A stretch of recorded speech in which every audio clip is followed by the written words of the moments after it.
voix de quelqu'un. Michel Nko, aïwa, mun de b'i bolo bi kadama. Ah, mi bɛ n bolo. Kuma kelen dɔrɔn don. An b'a fɔ ko civilisation. Civilisation. O tɛ dɔwɛrɛ ye dɔ de ɲininka a la ko n k'a fɔ ko ni n sera yen ko n bɛna fɔ o ye somɔgɔya ye. Civilisation ye somɔgɔya de ye. Michel Nko tɛnɛ civiliselen tɛ o ye somɔgɔya de ye. Somɔgɔya de ye o. N'i ma civilisé i ye kungo kɔnɔ mɔgɔ de ye o. O de ye sauvage ye o. A dun fɔra anw de ma k'an ma civilisé. O kɔrɔ ye an ye kungo kɔnɔ mɔgɔ de ye. E m'a ye bagan min bɛ kungo kɔnɔ a tɛ girin a yɛrɛ ma wa. N'a ye bolifɛn ou bien n'a ye mɔgɔ a bɛ girin o. Mais ni bagan min nana anw fɛ yan dugu kɔnɔ ni y'o ladon o tɛ siran fɛn ɲɛ bilen o. Ni mɔgɔw bɛ deli i bɛ civilisé bon i yɛrɛ bɛ ko faamuya. Fo ma ko somɔgɔya. Civilisation ye somɔgɔya ye. Karisa somɔgɔyalen don. Ni mɔgɔ ma somɔgɔya donc o ye kungo kɔnɔ mɔgɔ ye. Nka a min bɛ ka fɔ an ma nin ani e bɛ k'a fɔ ni min ye ninnu tɛ ɲɔgɔn kɛrɛfɛ dɛ Michel Nko. A fɔ ninnu ta tɛ dɔgɔyama de ye. Dɔgɔyama don kɛ a dama dabɔ kama. K'a fɔ anw ye kungo kɔnɔ mɔgɔ de ye an tɛ foyi kalama. E m'a ye sisan e yɛrɛ ko sisan a kuma fɔli dabila la k'a fɔ mɔgɔ ma ko nègre i b'o dɔn wa? Ayi. Nègre ko fiman kirikiri. Fiman yɛrɛ tɛ dɛ fiman kirikiri. Ayiwa. Olu ma to t'an na koyi. Halisa u dun b'a kan dɛ. U b'a kan dɛ. An ka tête de nègre. U tɛ ka se fana dɛ. Aw tɛ se o. Bɛɛ ko m'u bila a la dɛ. Mais a ti min tɛ ɲɛ o tɛ ɲɛ o la bilen. E ɲin'a ko an bɛ tila ka yɛlɛ ninnu kan yan koyi. Sanjɔ. N tɛ m'o f'i ɲɛna koyi. Ayi n'i y'u ka yɔrɔ lajɛ u ka yɔrɔ ta i k'a lajɛ sisan u ka yɔrɔ bɛ cogo di fɔlɔ ani sisan u ka mɔgɔw bɛ cogo di. Brassage ma kɛ wa yɛlɛmani kɛra o. A bɛ ka yɛlɛma o. Farafin caman u kan ka. Olu denw n'u fɛnw mɔdenw ni tulomasamaw tɛ yen wa. U ka fana fɛn in tɛ taa cogo kɔrɔ la koyi n'i ko mɔgɔw ka su tɛ koyi i yɛrɛ ka dugu tɛ jɛ dɛ. A tɛ jɛ. O fɔr'u ye yɛrɛ. Farafin kɛra président ye u ka jamana la yɔrɔ min na. A bɛ yɛlɛma o. A bɛ yɛlɛma dɛ. Nka jɔn ɲɛna. A dun bɛ kɛ o. A tɛ kɛ tɛnɛ ɲɛna dɛ. Lamine dɛ. Tiɲɛ yɛrɛ la. A dun bɛ yɛlɛma dɛ. A tɛ kɛ ne ɲɛna mun na. A b'a sɔrɔ mɛ min. A ye tɛnɛ ɲininkali don est ce que a bɛ kɛ tɛnɛ. A bɛ kɛ ɲɛna inchallah. Ayiwa baasi tɛ. Tɛnɛ ala ka k'i yɛrɛ. Amina yɛrɛ bi. U b'a fɔ anw somɔgɔyalen tɛ an ye sauvage de ye. An tɛ fini don. An tɛ fini yɛrɛ dɔn sa. An lankolon bɛ yaala an bɛ kungo kɔnɔ ten. An ye kungo kɔnɔ fɛn de olu yɛrɛ hakili la an tɛ foyi dɔn. K'a sɔrɔ nɛgɛ fɔlɔfɔlɔ min anw de y'a bɔ yan. Nɛgɛ kɔni ka guwan don i bɛ guwan dɔn wa o furuno. Guwan ka kaba don k'a kɛ nɛgɛ ye ka baara k'a la ne y'a kɛ yan. A fɔlɔfɔlɔ de y'a kɛ yan olu de y'o sɔrɔ an fɛ yan. An bɛ furakɛli kɛ yan. Yiri i bɛ don an ka soloma bureau la yiri 900 i b'a kalan san 7 soloma bureau la. Donc fɛn sugu bɛ b'o kɔnɔ donc olu n'a sɔrɔ an bɛ fɛn caman kɛ yan dɛ. U ko k'i taw de bila. Olu ta nin de ta. K'anw ta in man ɲi. K'anw ta in man ɲi k'olu de ta ye tiɲɛ ye. U donna n'an hakili de cɛ o. N'i y'a jateminɛ o de y'a to kɛn yɛrɛ fɛ de ɲɔgɔnna tɛ o. Mais n'i y'a jateminɛ anw fɛ yan nɔ tubabuw nakumani tubabuw dɔrɔn tɛ a kɛra tulobilen fɛn fɛn minnu nana i n'a fɔ sira ninnu fɛ. U y'a jiran k'a fɔ olu yɛrɛ de ka fisa farafin ye wa farafin yɛrɛ bɛ yen mun yɛrɛ y'a jiran k'a fɔ ninnu ka fisa ne ye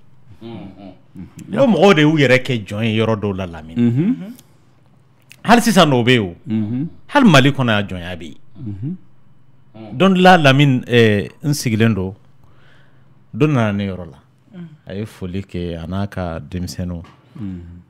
A nana a ye baro kɛ an kumana an ye présentation kɛ an tilala a ko ne ma ko ne t'ale dɔn ko ayi ko k'olu ba o kun ye ne ba de ka jɔnw ye o mamuso ye ne mamuso ka jɔn ye donc olu ye ne ka jɔn ne k'a ma jɔn ti ne bolo parce que kumaw n'a fɔ cogo de don. Donc o ye mun ye sisan a bɛ n'a fɔ minnu yɛrɛ bi jɔnya la u bannen don k'u yɛrɛ lahɔrɔnya mɔgɔ bɛ se ka bila maa ka mara la k'a sɔrɔ i ka jɔn tɛ o mɔgɔ ka jeli i b'a dɔn sisan jeliyaw ni fɔlɔw tɛ kelen aw ka du kɔnɔ jeliw bɛ yen minnu b'aw ko kudayi o ti maa wɛrɛ ko n'aw tɛ mɔgɔw fana tun bɛ yen minnu jɔn don u b'aw dɔrɔn de ko mais u lahɔrɔnyara wagati dɔ la k'a fɔ ninnu y'i ka maa ye n'a tigi mago bɛ fɛn fɛn na i b'a d'a ma wa i fana mago bɛ baara fɛn fɛn na a b'a kɛ k'a sɔrɔ jɔn tɛ a bɛ n'a fɔ sisan nɔ n'i ko baarakɛden baarakɛden différence jumɛn de b'a ni patron cɛ an bɛɛ de ye baarakɛden ye o Lamine ye baarakɛden ne yɛrɛ ye baarakɛden bɛɛ ye baarakɛden de parce que an bɛɛ ye baarakɛlaw de baarakɛden kɔrɔ tɛ dɔwɛrɛ mɔgɔ min bɛ baara la kɔ mais an ye kɔrɔ wɛrɛw de don a la i n'a fɔ ayi maa tɔw ka fisa o ye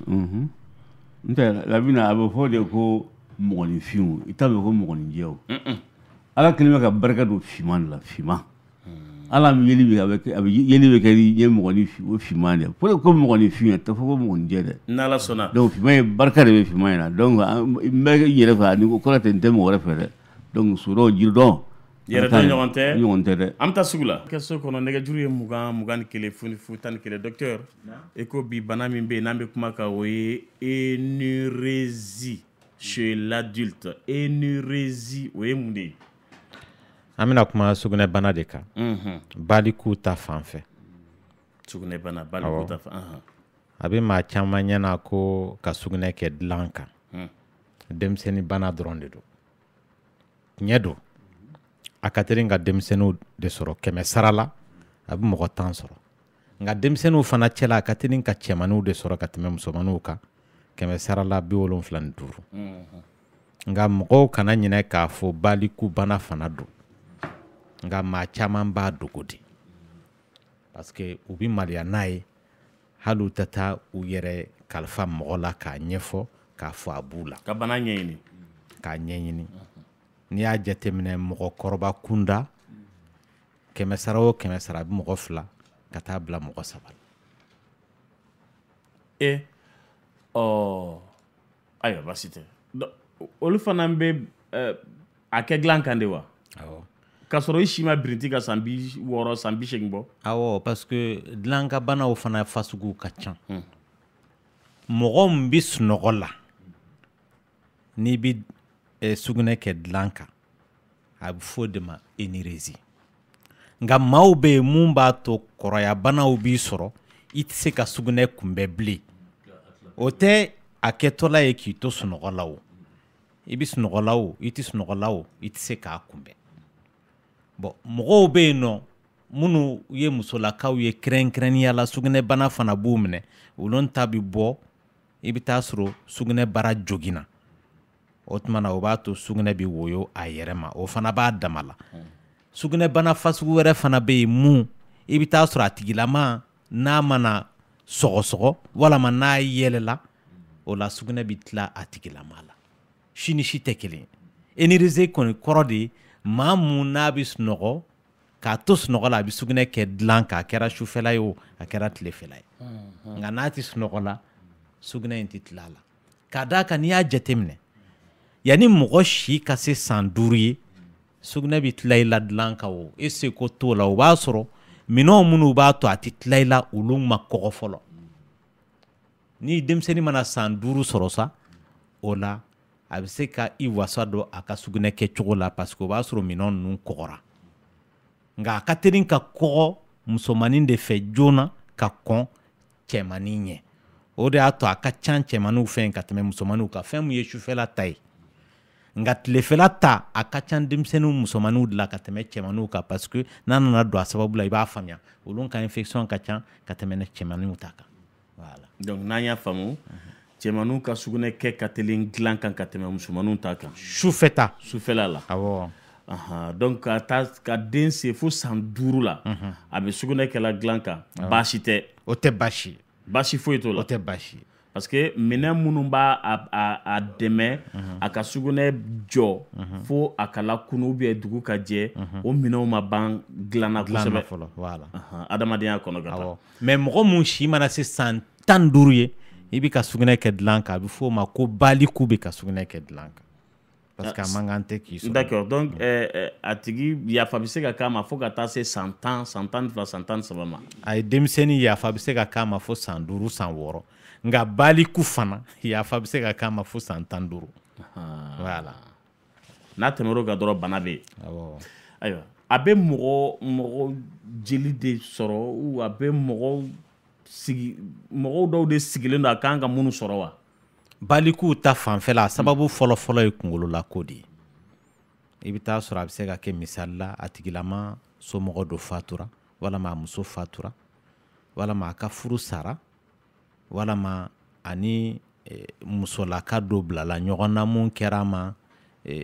jigi fasugu dɔ ye. Donc olu de ka teli k'a bila baliku la ale ni mɔgɔw minnu ka wulili ka gɛlɛn kosɛbɛ. Sababu filanan o ye tiɲɛ de ye. Mɔgɔ mun bɛ sugunɛ kɛ dilan k'a denmisɛn lama n'a fana ye den sɔrɔ a ka teli k'o tigilama de sɔrɔ. Jango n'o y'a sɔrɔ a tigilama fa n'a ba bɛɛ tun bɛ sugunɛ kɛ dilan ka o denmisɛn lama o tigilama 100 sara la pour que a ka kɛ maa ye mun bɛ sugunɛ kɛ dilan kan a bɛ taa fo 77 bɔɲɔngo la. Donc o kɔrɔ ye k'a bɛ sɔrɔ tiɲɛ fɛ. A sabanan ye mun ye ni sugunɛ bara yɛrɛ ka dɔgɔ k'a da k'a ti bɛrɛ ku wa i bɛ taa sɔrɔ maa dɔw fana a sababu ye jabɛti de ye. N ye infection ko kuma fɔ ni infection bɛ sugunɛ bara la a bɛ se k'a lase mɔgɔ ma. Maa dɔw ta sababu bɔ kɔnɔja de la. Bon bana dɔ bɛ yen dɔgɔtɔrɔkan n'an b'a fɔ a ma ankoprésie n'ale ye mɔgɔ sɔrɔ i bɛ taa sɔrɔ a tigilama a ti dan sugunɛ dɔrɔn kɛli ma dɛ. I bɛ taa sɔrɔ hali banako taga a bɛ se k'a kɛ k'a sɔrɔ a m'a tugu yɔrɔ la mun t'a kɛ yɔrɔ ye. O b'a to a tigilama fana bɛ se ka sugunɛ kɛ dilan kan. Bon maa dɔw ta sababu bɔ mun na o de i bɛ taa sɔrɔ n'i y'a ye mɔgɔ yɛrɛ ti sugunɛ kɛ dilan ka su fɛ a sababu bɔ hormone dɔ de la mun bi an farila ji dɔ de don ale de bi sugunɛ bara bali ka fa su fɛ parce que sugunɛ bi dilan kɔkuru de la donc a bɛ taa mara sugunɛ bara kɔnɔ ale b'o sugunɛ in bali ka dilan joona donc dugu bi jɛ k'a sɔrɔ sugunɛ bara ma fa bon n'o hormone ko dɛsɛ bi maa mun na a tɛ se k'o baara kɛ donc o b'a to sugunɛ bara in bɛ fa joona donc a tigi fana n'a bɛ sunɔgɔ la a bɛ sogo di k'a fɔ n taara ɲɛgɛn na n bɛ ka sugunɛ kɛ parce que kunkolo filɛ nin ye hadamaden kunkolo n'i fari yɔrɔ o yɔrɔ ni tɔɔrɔ dɔ b'a kan a bɛ tɔɔrɔ in ci lase kunkolo ma kunkolo fana bɛ sɔrɔ ka e lakunu k'a fɔ tɔɔrɔ bɛ nin yɔrɔ in ka taa sugunɛ kɛ wala taa banakɔtaga kɛ donc maa mun seliyalen don kunkolo in fana bɛ fɛn dɔ lakali e b'a ye sogo la k'a fɔ tiɲɛ yɛrɛ la ne kɔni taara ɲɛgɛn yɛrɛ la n yɛrɛ jɔlen don n bɛna sugunɛ yɛrɛ kɛ e b'o sinima de ye ɲɛ kɔrɔ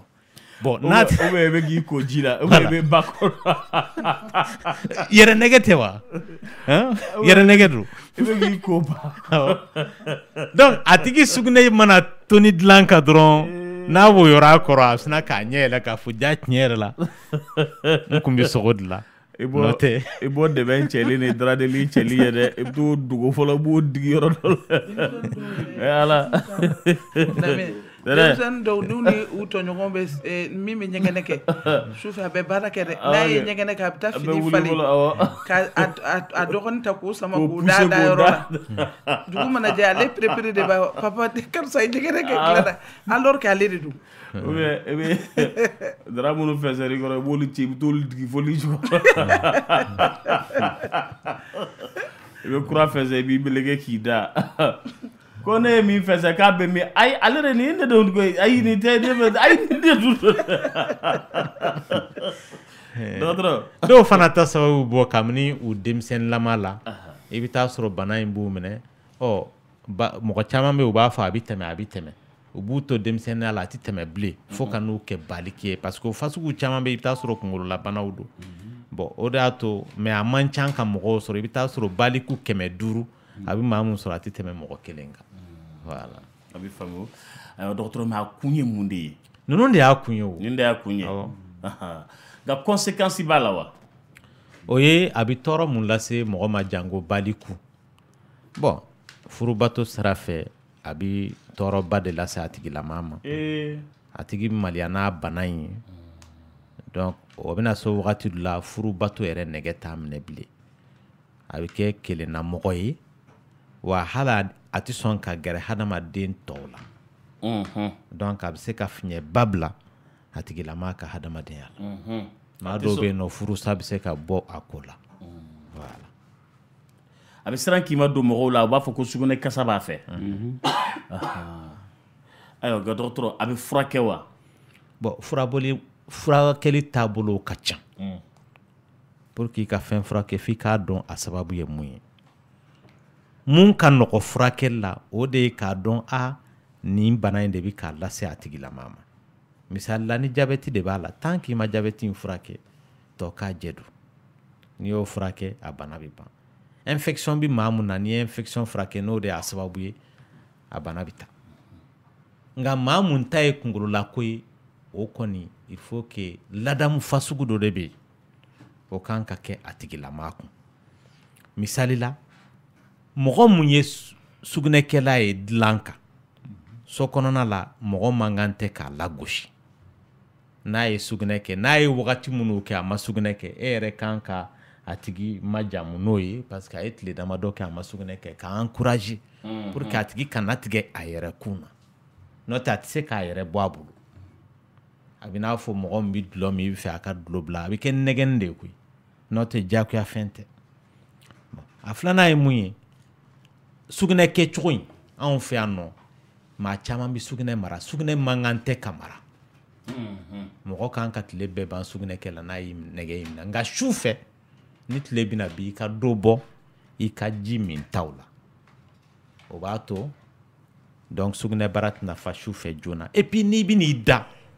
a mana kɛ wagati o wagati ye f'i k'i yɛrɛ de deli o wagati la sugunɛkɛ la mɔgɔ bɛn'i da dɔrɔn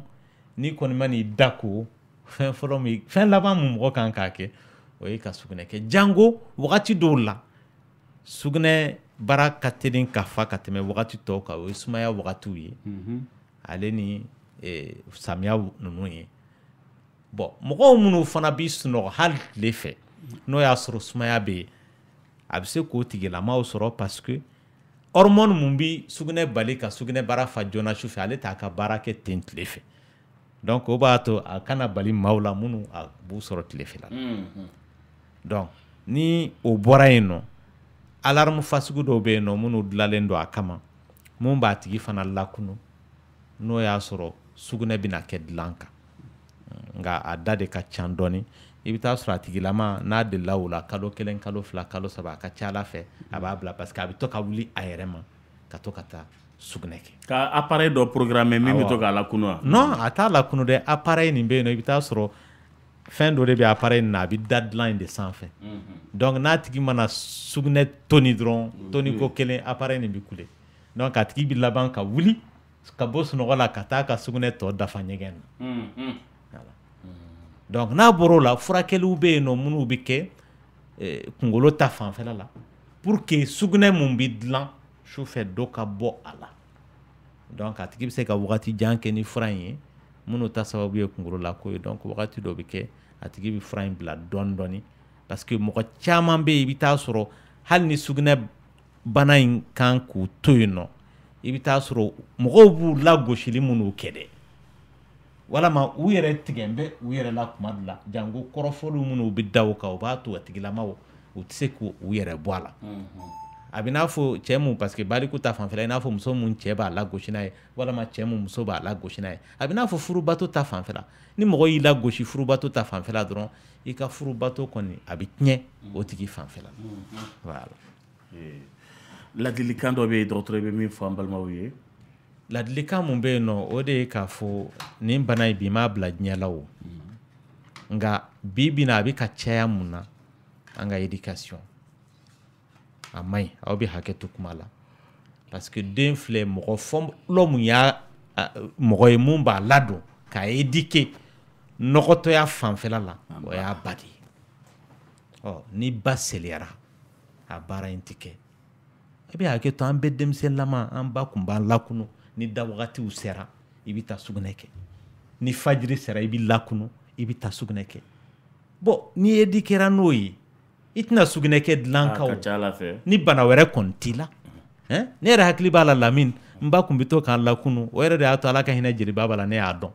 chaque fois ni jeliba ka mana banna o wagati la bɛ lakunu ka bɔ sunɔgɔ la ta sugunɛ kɛ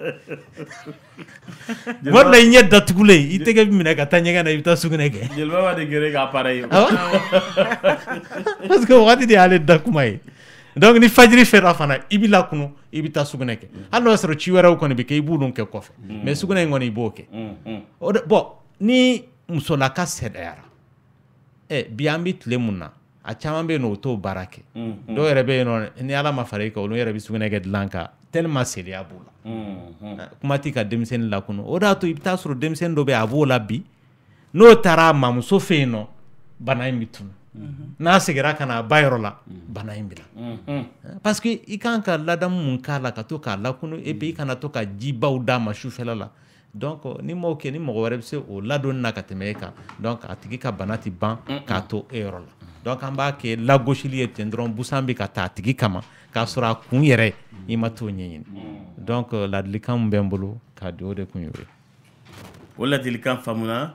ayiwa basi tɛ tɛnɛ k'i ka salaya dabila i ka to ka den lakunu na den dara 21h 23h wagati n'i bɛna don i b'a lakunu a bɛ taa 2h 3h du matin n'i yɛlɛma dɔrɔn n'i hakili jigira la i hakili ka to a la i k'a lakunu a ka ca Ala fɛ a bɛ dugusa jɛ 7h b'a sɔrɔ a ma dilan ɲigin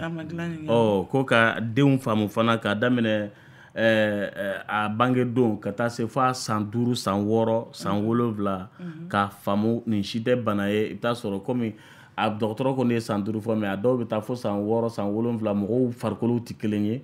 appareil de ma prêt fɔlɔ min bɛ se k'a to k'a fɔ a ɲɛna hey kana sugunɛ kɛ dɛ ne dun b'a dɔn n'i donna n'i yɛrɛ ye ji la i k'a dɔn k'a fɔ i y'a bila i ka wuli joona i ka daraw kurukuru i k'a digili jukɔrɔ ni ma wulila k'i sɔrɔ yen tɛnɛ tɛgɛya fɔlɔ bɛ kɛ i b'a fɔ ko sigo de ko ko mun de sera ma tɛgɛya fila i ni kule dɔ bɛ wuli Ala ka dɛmɛ kɛ nɛgɛjuru ye 21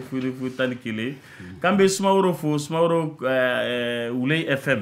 a k'a b'aw bɛɛ lajɛlen fo Sumaworo a ko direct da Wuley FM i bɛ Wuley i b'o OULEY i bɛ don Google kɔnɔ i b'o sɛbɛn dɔrɔn n'Ala sɔnna i bɛ don radio Wuley FM kɔnɔ i bɛ voix du cœur sɔrɔ direct la k'an b'a fo kosɛbɛ k'a ni tumuna diya n'Ala sɔnna nɛgɛjuru ye 21 11 Bataki o ye 76 43 70 45 k'an bɛ Sikasokaw fo kosɛbɛ an bɛ duman dɔɔni lamɛn an bɛ sɔrɔ ka tɛmɛ ni don kibaru ye dia kunte dia nyana desi bali hijali le duanye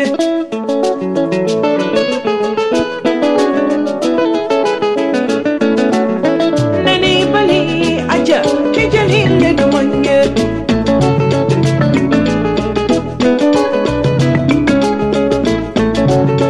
miri mani kana kasi kadija duanye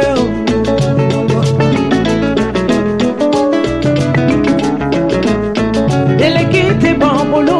delegate banyomate banna, hajakana. Usolante bamboro, usolan kasa dumate banna, hajabana. Bongalire te bamboro, bongalire kasa dumate banna, jidakana. Sambara te bamboro, talongere mate banna, hajabana. Dupur te bambolo, dupur compile te banna, hajakana.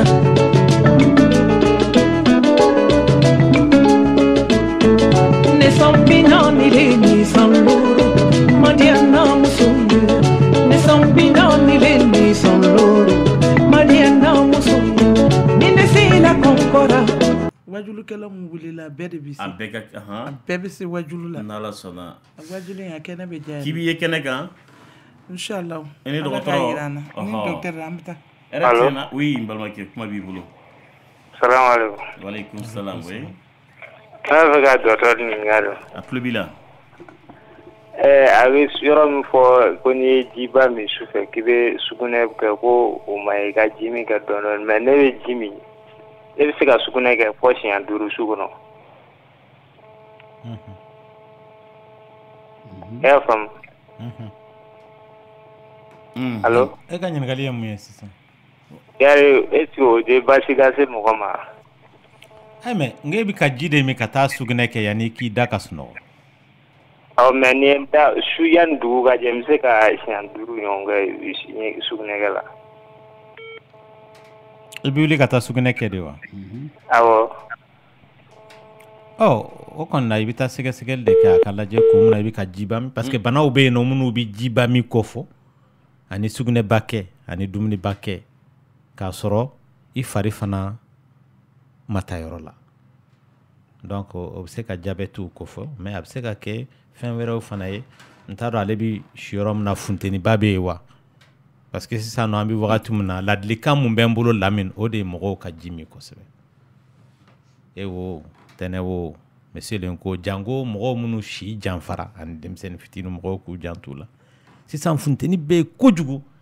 mɔgɔw dalen bi wɔsi u yɛrɛ ma ni clim t'i fɛ yen nɔ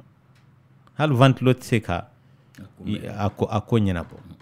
donc o tigilamaw mago bɛ ji la su fɛ u dalen ka tɛmɛ hali tilefɛla kan parce que tile fɛ u bɛ fiɲɛ la o bɛɛ dun ti da kɛnɛ ma Bamakɔ yan dɔgɔtɔrɔ a ko depuis ale furumuso jiginna nin y'o san 3 ye ko furubato nɛgɛ den 1 t'a la ko mun de ye o kɛ bon fɛn caman bɛ yen nɔ nin sira fɛ mun bɛ furubato nɛgɛ bɔ cɛ la o wala muso la le fait que a tigilamaw bɛ mɛn furubato t'u cɛ o de y'a to n ko mɔgɔ ka kɔnɔ ta o man kan tɛ ka kɛ furubato jɔli ye o muso kɔnɔma mago bɛ furubato la cɛ fana mago b'a la n'i fari mɛnna a ti baara kɛ ka tila ka fara a tigi jiginnen ko ka tile 40 fana fara o kan o b'a sɔrɔ i fari mɛnna mun kɛ a ma furubato kɛ a bɛ seliya a dɔw yɛrɛ bɛ yen nɔ n'u bɛna kɛ gɛlɛya bɛ se ka don a ko la o b'a to o bɛ siran a kɛli yɛrɛ donc sababu fɔlɔ-fɔlɔ yɛrɛ o y'o de ye kɛnɛ a ko ale cɛ t'a bali ka bɔ abada ni lezi a ko nka ale tun y'a fɔ a cɛ ye k'a ka passe d'a ma k'a bɛ taa a tanti fɛ yen o ko cɛ tun k'a ma ko wari t'a bolo a ko ale fana y'a fɔ cɛ ko ne tɛ taa tuguni ko nka kɔfɛ ale y'i dogo ka taa ale ma fɛn fɔ cɛ cɛ bu nana bɔ a kalama ko cɛ y'i da tigɛ ale la mais cɛ jo b'o la kɛ k'ale kan ka mun de kɛ Lamine a bɛ yafa de deli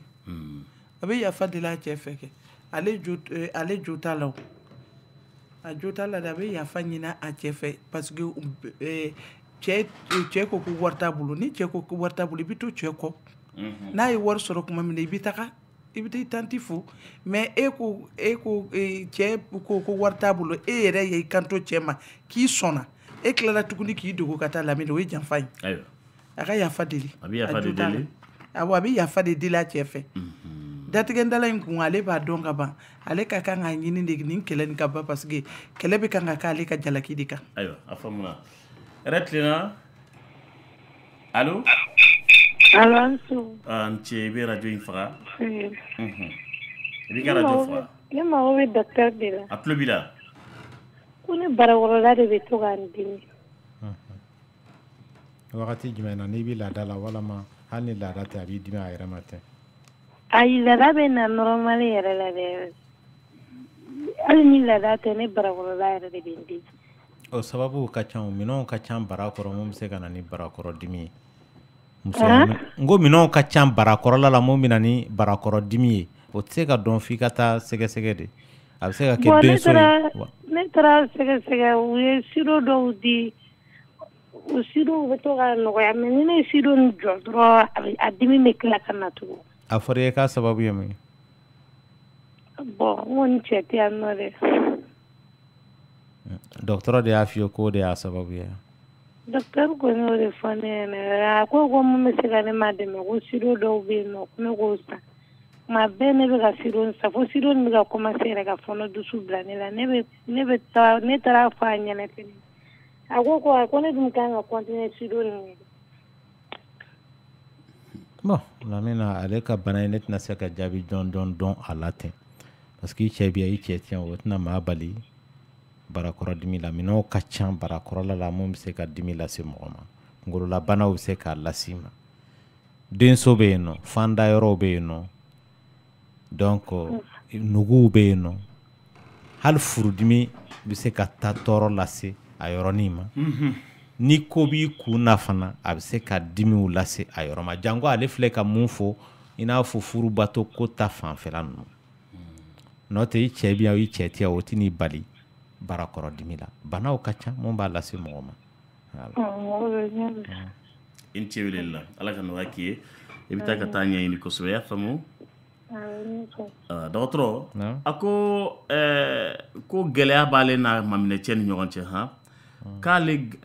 ale garisigɛlen don 10 janvier et le 25 mars k'a ye échographie kɛ du 10 janvier au 25 mars a ye écho kɛ ko o résultat taara kɛ ko kɔnɔmaya ye kalo 3 ye ayiwa ko ale cɛ ko ale tɛ ka kalo 3 kɔnɔbara kɔnɔ dɛ k'ale bɛ ka kalo 2 ni tila kɔnɔbara de kɔnɔ k'ale bɛ fɛ ka min faamu sisan ko yala écho bɛ se ka résultat fu di mɔgɔ ma wa ko parce que k'a kɛra guerre yɛrɛ de ale n'a cɛ ni ɲɔgɔn cɛ parce que ko cɛ bɛ ka siga don ale ka kow la ni daniya bɛ yen nɔ sika man ka don maa ka ko la écho ko ta fanfɛla la fili bɛ se ka don écho la kɛ fili bɛ se ka don ale yɛrɛ écho bɛ fili kɛ wa écho bɛ se ka fili fili bɛ se ka don a yɛrɛ ka jate la nka i tɛ fili n'o y'a sɔrɔ i cɛ de ye furubato kɛ n'i ye kɔnɔ ye ale ta ye o pawo fili t'o la o nka ni cɛ commencera ka douter dun ni cɛ commencera ka douter solution t'o la o lamini parce que doute ye mun ye fo n'i y'a tigi tɛgɛ minɛ ka taa n'a ye dɔgɔtɔrɔso la ɲɛfɔli ka kɛ a tigi a k'a faamuya parce que mɔgɔw caman bɛ yen minnu bɛ taa jinɛ jate kɛ kɔnɔbara ko in na alors k'u t'a jate dɔn mɔgɔw bɛ kɔnɔbara ta don min na ale ni i ka kɔnɔbara jate nin olu tɛ kelen ye o an fɛ yan mɔgɔw bɛ jate kɛ ni mun ye kalo pannan kunna n y'o kuma fɔ ka kalo pannan kunna ani kɔnɔma dɔw ye kelen ye wa kalo bɛ se ka pan maa kunna k'a sɔrɔ i kɔnɔma tɛ o i nana kɔnɔ ta k'a sɔrɔ kalo pannen o y'a fɔlɔ ye filanan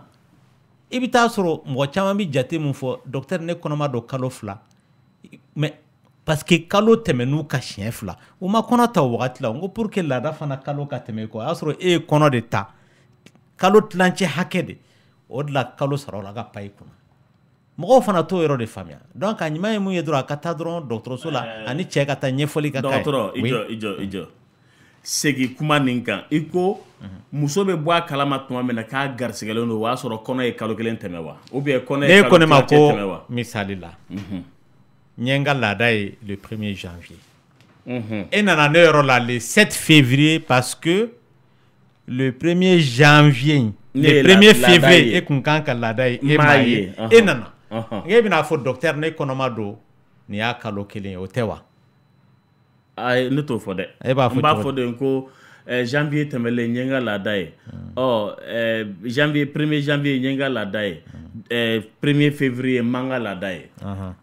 e yɛrɛ ka jate la sisan e lajɔlen don ni wagati joli ye sisan n'o y'a sɔrɔ kɔnɔbara bɛ yen tile damadamanin kɛ tile joli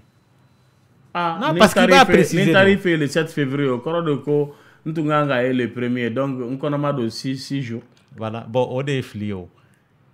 pour que laada ka dɛsɛ ka na février kɔnɔna la o kɔrɔ ye nin ye n'i nana le 7 février e kɔnɔma don nin y'a tile 22 ye parce que e tɛna kɔnɔ ta février wala janvier laban na o i bɛ kɔnɔ ta fan tɔrɔ wagati de la o dun kɛra janvier kɔnɔna de donc n'i taara dɔgɔtɔrɔso la n'i b'i ka laada laban dɔn walama échographie fɔlɔ minnu kɛra docteur bɛ jate k'o de fɛ k'a f'i ye karisa e lajɔra nin don in de wala nin don in donc muso bɛ taa min fɔ voilà ani dɔgɔtɔrɔ bɛ min fɔ kelen tɛ non muso dɔgɔtɔrɔ mago tɛ muso ka kumakan in na o n'o y'a sɔrɔ muso ye jatew dɔw bɛ yen nɔ cɛ bɛ se k'o di dɔgɔtɔrɔ ma walama dɔgɔtɔrɔ yɛrɛ ka calcul mana kɛ i n'a fɔ échographie fanfɛla ni muso t'a ka laada donc a tɔ bɛ docteur yɛrɛ de b'a ale de b'a f'i ye karisa i lajɔra nin wagati in na cɛ tɛna se k'o sɔsɔ parce que a yɛrɛ b'a dɔn wagati in y'ale sɔrɔ yen o hali n'o y'a sɔrɔ a ye tile 2 de kɛ yan nɔ ka segin ka taa a ka ci la donc o tɛ kɛlɛ kun bɔ ne kɔni bɛ fɛ ka mun fɔ dɔrɔn daniyabaliya yɛrɛ de maaw ni ɲɔgɔn cɛ o de ye problème minɛ ka si ka maa la kɔnɔbara yɛrɛ tɛ mɔgɔ yɛrɛ i dan tɛ i muso la ka ban solution t'o la o hali lamini e ni ne cɛ ne dan t'e la solution t'o la o donc fɛn bɛɛ bɛ daniya in de bolo e tɛna siri i muso ka taafe la ka tugu a kɔ a bɛ taa yɔrɔ o yɔrɔ o mun ka d'a ye a bɛ se k'o kɛ o ere mun ka de absu mun ba to o tike daniya mun ba woni ɲɔgɔn cɛ a banna ibi hakɛ to mina histoire do fie la min n kɔrɔkɛ de la ka kuma fɔ ɲɛ a tigilamaw ka jugement kun bɛna kɛ wagati min na o y'a sɔrɔ muso yɛrɛ kamalen b'a bolo mais cɛ hali muso ka taa ɲɛgɛn na a b'a bala la tuma dɔ la a bɛ t'i jɔ ɲɛgɛn da la k'a makɔnɔ o t'a dan ye mais muso kun b'i sunɔgɔ a bɛ fura di cɛ ma ka cɛ la sunɔgɔ ani cɛ bɛ sangi kelen kɔnɔ aw bɛ hakɛ to hɛn ale disi bɛ sangi kɔnɔ sen bɛ kɛnɛ ma a n'a kamalen bɛ k'o kɛ e ka kɔlɔsili de b'o bali ko la danaya dɔrɔn de don hali furubato yɛrɛ sira tɛ hadamadenya yɛrɛ maa fila ni ɲɔgɔn cɛ damiya dɔrɔn don ni danaya tɛ yen a banna e yɛrɛ Lamini sisan ni ne bɛna juru don e la ne bɛ papiye k'a la n ko papiye in kɔrɔ de ye n dan t'i la o ni danaya b'an cɛ a tɛ papiye ko n bɔ o ala k'a ɲɛ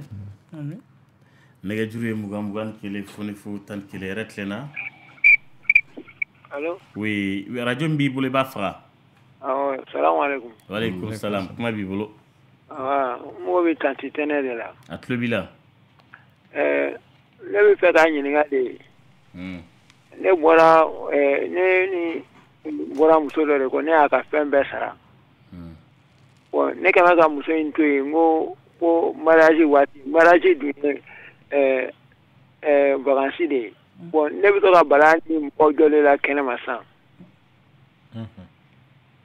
allo awɔ n tulo b'i la o a kɛra baara ye tana jaabi kɛ ou bien a tigɛra an ka tɛmɛ a ma dafa n'Ala sɔnna ale ɲɛ bɛ o kana kɔɲɔmuso ni cɛ mɔgɔw man kan ka jɔ o bɛɛ bɛ se ka kɛ ko ye Lamini n'a bɛ fɛ kasa n'a y'a ka furunafolo bɔ ka ban k'a ka fɛn bɔ n'a y'a dɔn k'a fɔ a danaya tɛ yen a t'a muso a t'a invité furu don furu kɛra ka ban a t'a invité ka taa fɛ yen sani u ka n'a senkɔrɔ ma cɛ Lamini yɛrɛ tilenna n balimakɛ kuma b'i bolo tɔɔrɔ si tɛ mɔgɔ bɛ docteur la a tulo b'i la docteur bonsoir somɔgɔw ça va nba c'est que madame ka fɛn de kalo labɔ de jate dɔn quoi a bɛ to ka kalo la ka série fɛn ye le 29 donc n bɛ fɛ k'a dɔn n'a sɔrɔ kɔnɔ ma taa ɲɛ sɔrɔ parti min kɔnɔ mars kalo de la y'a ye le 29 ouais février la y'a ye le combien o fana ye le 29 a y'i fɛ a ka lajɔ de wa awɔ bon la a ka teli ka lajɔ laada tile 16nan wagatiw 17 18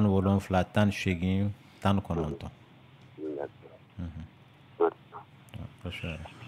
il tɛ wele la dɔgɔtɔrɔ a ko ale ka ca ni san 60 ye ko ale maya ko ça vibre sans faire en fait a maya bɛ vibrer nka a tɛ digi a la ne m'o kuma in kɔrɔ faamu bon a y'a sɛbɛn cogo min na n b'a garanti docteur j'ai plus de 60 ans mon sexe vibre sans faire mal hali bi m'a faamuya parce que ale bɛ ka vibration ko kuma mun fɔ yɛrɛ comme a tulo b'a la a bɛ yɛrɛ de wa walama fanga t'a la ayi ale bɛ fɛ parce que a man ka digi maa la o furubato yɛrɛ sira fɛ i bɛ hakɛ to ale bɛ fɛ ka mun fɔ yala maaya in b'i wolo hali ni mɔgɔ maaya b'i est ce que a bɛ digi mɔgɔ la a bɛ se ka k'a sigilen ten a nɛriw bi fɛn dɔ lamaga ka sɔrɔ a ma digi a la a bɛ se k'o de ɲɛf'i ɲɛna kɛ yala o bɛ se ka kɛ danger a ye ne bɛ fɛ ka mun fɔ yɛrɛ maaya fanfɛla la furubato yɛrɛ fanfɛla la a tɛ digi mɔgɔ la o n'a bɛ ka digi la dɔrɔn c'est que bana dɔ b'i la a man ka digi la de minɛ walama n t'a dɔn a bɛ fɛ k'a fɔ ale tɛ k'a santi bon o de ye nɛriw ta fanfɛla ye n'i tɛ k'a santi a tɛ k'a lakodɔn wala o de y'a fɔ cogo yɛrɛ ye bamanankan ɲuman na bon o bɛ se ka nɛriko banaw fɔ a bɛ n'a fɔ sisan mɔgɔ mun jabɛti b'i la a tigi b'i se ka taama tasuma sanfɛ tasuma b'a sen jeni k'a sɔrɔ a ma lakodɔn o kɔrɔ ye ko fasaw minnu bɛ yen minnu b'a fɔ kunkolo ye attention e donna tasuma la ka ban bon olu tɛ baara kɛ bilen Voilà. A ko bogotigini min bi a ka kalo labɔ ye le 18 ou le 20 ko o ka jour de danger bɛ se ka kɛ don jumɛn de ye. Bon n'o y'a sɔrɔ a tigi bɛ fɛ a ka lajɔ de parce que ne ye danger ko kuma in fɔ n ko wagati bɛɛ mɔgɔ bɛ se ka lajɔ nka wagati dɔ de ka teli ka tɛmɛ dɔ kan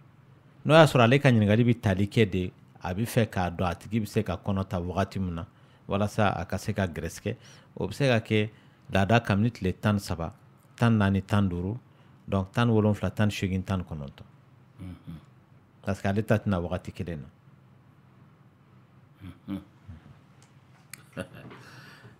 Nɛgɛjuru ye 21 fonifu 11 yɛrɛ tile la. Oui. Allô? Oui, kuma b'i bolo. Tɔɔrɔ tɛ. Yalla min kɛ muso ko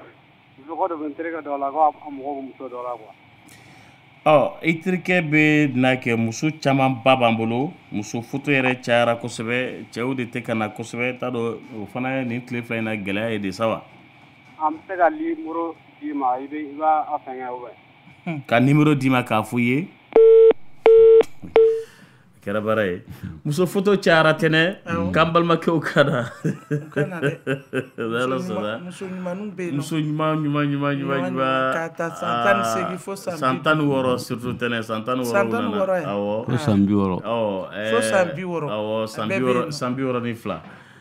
San 62 min ka kɔrɔ n'a bɛɛ ye wa npogotiginin cayara la dɔɔni fana minnu tɛ fɛn kalama ayiwa u ma fɛn ye fɛn m'u ye. A dɔw bɛ san 28 dɔw bɛ san 30 la.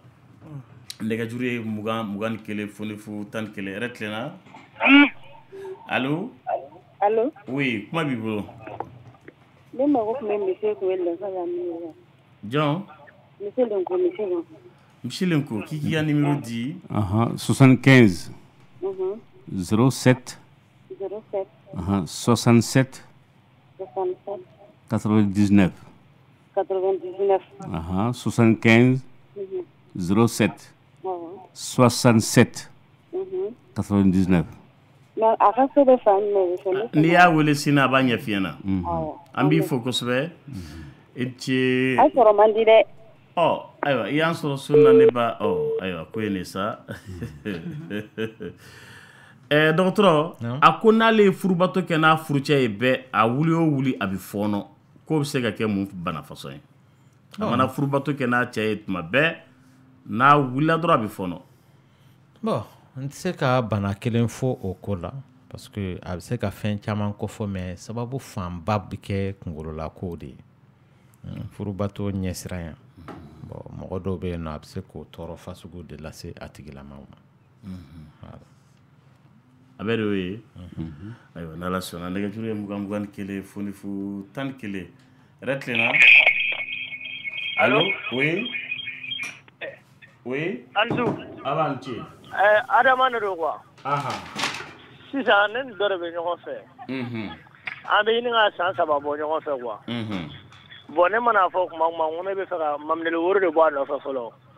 N ko ka sɔrɔ ka an ka ko ɲɛɲini quoi.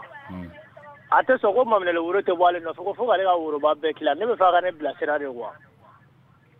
An b'i ka kuma faamu segin a kan. Ne mana fɔ ko n bɛ maminɛli woro bɔ a nɔfɛ quoi. A tɛ sɔn.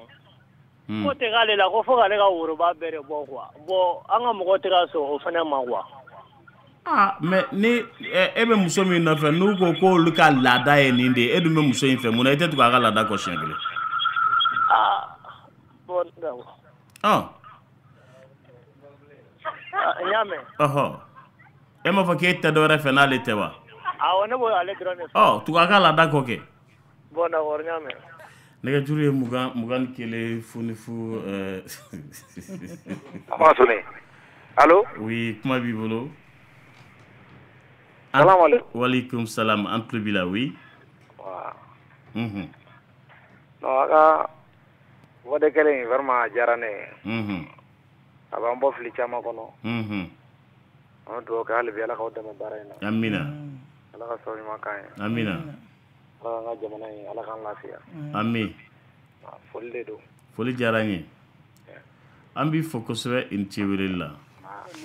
dɔgɔtɔrɔ ko l'hystérie ye mun de ye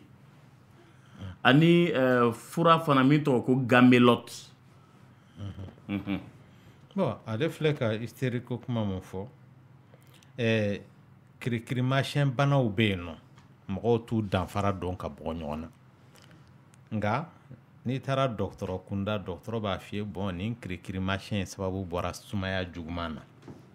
walama a bɔra méningite la méningite tɔgɔ ye di bamanankan na mɛsɛden ko kanjabana la walama nin ye tétanos ye parce que u kɛcogow tɛ kelen walama mun b'i la nin ye épilepsie de ye épilepsie tɔgɔ ye di o fana kirikirimasiyɛn dɔ ye nka maa dɔw ta ye kalabantiya kirikirimasiyɛn fo ka n'a kɛ bana ye u fari la nka u b'u yɛrɛ kalama dɛ parce que maa mun ta ye bana ye o t'a yɛrɛ kalama a bɛ bin kɔlɔn kɔnɔ a bɛ bin tasuma kɔnɔ a tɛ bɔ a yɛrɛ kalama mais mɔgɔ mun ta ye kalabantiya ye misali la i bɛ taa sɔrɔ den tiɲɛnen don a ka teli k'olu de sɔrɔ a bɛ se ka kɛ denmisɛnnin a bɛ se ka kɛ musolaka ye a tigilama mana fɛn dɔ ɲini misali la n'i ma sɔn k'o di an denmisɛnninlama bɛ t'o kɛ ko i t'i yɛrɛ fili duguma k'i fari lanɔgɔ wa walasa somɔgɔw k'e tiɲɛ parce que e yɛrɛ fɛ u bɛna digi i somɔgɔw la o la olu b'i cɛ k'i nɛgɛ k'o wari in ta k'a d'i ma dɔw yɛrɛ de bɛ kɔrɔbaya n'o ye sa f'a laban bɛ kɛ sisan nɔ ni o ko ma sɔrɔ dɔrɔn u bɛ fa kari u yɛrɛ la k'a k'i n'a fɔ bana de b'u la u bɛ seri ka bin nka olu b'u bin cogo dɔn u ti bin tasuma la u ti bin kɔlɔn kɔnɔ u b'u yɛrɛ kalama fana donc o danfara de b'i hystérie ni kirikirimasiyɛn bana tɔw ni ɲɔgɔn cɛ bɛɛ b'i lamɔbaga n'i lamɔyɔrɔ bolo ka t'i kolokolo k'i bɔ k'i bin mais docteur o ye bana ya a laban bɛ kɛ bana de ye o parce que a b'a tigi kunkolo kɔnɔ kɛra bara ye tɛnɛ bana min mago bɛ bolokurun na o tɛ bana ye k'i to kolokololi la ka busan don i fɛ b'i ko i wuli bɛɛ b'i lamɔyɔrɔ ni lamɔbaga bolo e k'i kolokolo k'e mago bɛ nin na k'o ma di bɛ y'i kolokolo